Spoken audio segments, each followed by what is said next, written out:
मुर्दाबाद state TV मुर्दाबाद state TV मुर्दाबाद او په دغه پروګرام کې کم سے کم 1500 خلک ناستو چې د پښتون قوم بې عزتي شوې ده. پښتون قوم ته یقینا دا چې کم زمونږ د پښتون قوم قربانۍ وي، کم په زرګونو خلک زمونږ د خاورې دپاره شهیدان شوي دي، پښتانه چې کم دي بې سوچه خلک دي. نن موږ هغه خلکو ته وایو چې دا صحافت چې کوم دی دا د ریاست څلورم پلر دی باندې په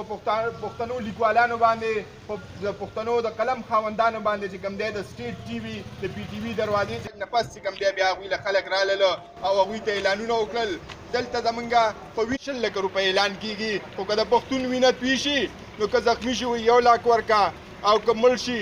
3 لکه ورکړه. راځئ ملګرو چې یو موټی شو او زمونږ د احتجاج نن چې څنګه په پېښور پریس کلب کې شروع دی، نن چې څنګه په کراچۍ کې شروع دی، دغسې به دا احتجاج تر هغې پورې زمونږ جاري تر څو پورې چې د زه د ټول نه مخکې د دې سوسایټي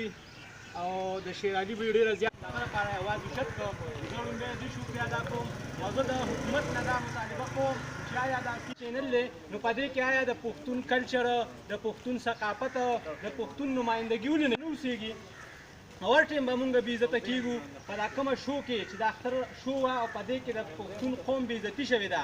نو ایز مسلمان پښتانه چې څومره نو دا یې په دې وجه ورکړې ده چې دا به د مسلمان ملک وي، دا به اسلام پسند ملک وي، دلته به اسلامي نظام وي. پښتانه ځکه چې پښتانه ټول مسلمانان دي او پښتانه هېڅکله د خپل قوم شي او د دې خلقو خلاف کاروي وشي. زه